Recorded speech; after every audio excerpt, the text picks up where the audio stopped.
Hi guys, আমরা এখন যাচ্ছি আবার একটা দিদির বাড়িতে। তুই কি বলবি? কই রে বল, বল রে।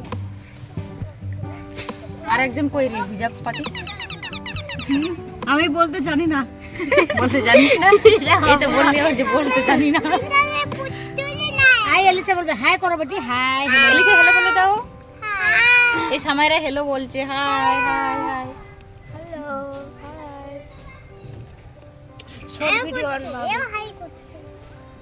তুই হেলো বল দে। হালকা ভিডিও এই কেন আমার ফিল্টার লাগাই না, আমি এমনি ক্যামেরা করি সবসময় নাকি। সো গাইস, আজকে আমরা সবাই মিলে যাচ্ছি আমার মেজো বোনের বাড়িতে। আর ফার্স্ট টাইম আজকে আমি যাচ্ছি। ওর বিয়ে হওয়ার এত বছর হয়ে গেছে, মানে 2 বছর হতে চললো প্রায়। বাচ্চার মা হয়ে গেছে, তো আমার যাওয়া হয়নি কখনো। আর আজকে ভাবছিলাম যে যাবো না, কিন্তু ওর মেয়ের একটু শরীর খারাপ, তো ও যেহেতু আসতে পারছে না, আমি কলকাতা থেকে আসার পর ও আসেনি, কারণ মেয়ের শরীর খারাপ বলে। তো ভাবলাম যে আমি গিয়ে দেখে আসি। আর আমাদের বাড়িতে মামার মেয়ে, মাসির মেয়ে, মাসির মেয়ের বান্ধবী সবাই এসেছিলো কালকে রাত্রে। তো আজকে খাওয়া দাওয়া করে প্রায় এখন দুপুরবেলা আমরা সবাই বেরিয়েছি। আর সবাই মিলে একসাথে হলে না ভীষণ মজা হয়, ভীষণ এনজয় করছি। আর জানেন তো, যখন বাড়ি আসি সবার সাথে দেখা হয়, ভীষণ ভালো লাগে। আর বোনেরা আসলে তো মানে বলার কোনো কথাই নেই, সবার সাথে সময় কাটাতে আমার ভীষণ মানে পছন্দ।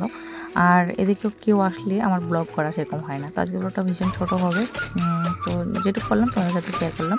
কারণ বোনদের সাথে মানে ভেবেছিলাম বাড়ি থেকেই মানে ব্লগটা শুরু করবো, কিন্তু ওদের সাথে কথা বলতে গিয়ে সময় কাটাতে গিয়ে আর শ্যুট করা হয়নি। তো যেটুকু পেরেছি সেটুকুই তোমাদের সাথে শেয়ার করে দিলাম। তো চলো, তোমাদেরকে থাকো কেমন লাগছে অবশ্যই কমেন্ট করে বলো। আর আমরা এখন টোটো করে যাচ্ছি। আর আমাদের এখানে না মানে বাড়ি থেকে এসে টোটো, যেহেতু টোটো অ্যাভেলেবেল এখন হয়ে গেছে, টোটো ফোন করলে এসে বাড়ি থেকে নিয়ে যায়। তো যার কারণে টোটোটাই আমি বেশি মানে পছন্দ করি যাওয়া আসা করতে আমার করার জন্য। এদিকে যেহেতু বোনের বাড়ি যাচ্ছে প্রথমবার, তো বোনের মেয়ের জন্য এদিকে ছুটি আর মানে শীতের জামা কাপড় নিতে চলে এসেছি। আর বোনের মানে মেয়ের ছোটো কাকি শ্বশুরেরও বাচ্চা হয়েছে, তো ওর জন্য একটা নেওয়া হয়েছে।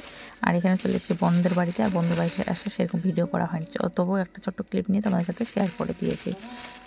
আর এদিকে বন্ধুদের বাড়ির ভিতরে মানে ওয়ালের ভিতরে একটুখানি ওরা মানে জায়গা রেখেছে যেখানে ওরা শাক সবজি লাগায়। তো দেখো কত সুন্দর হয়েছে। এটাকে নাফা শাক বলে। এটা কলকাতার দিকে দেখতে পাইনি আমি কখনোই, কোথায় কোথায় হয় অবশ্যই আমাকে কমেন্ট করে জানিয়ে। তো কিন্তু আমাদের দিকে মানে খুবই হয় এই শাকটা, মানে লাগায় আর খেতে সবাই খুব পছন্দ করে। এটা ধনিয়া লাগেছে, তারপর পালং শাক, ডাঁটা শাক, অনেক রকমের শাক রয়েছে এর মধ্যে। আর এখন প্রায় বিকেল হয়ে গিয়েছে।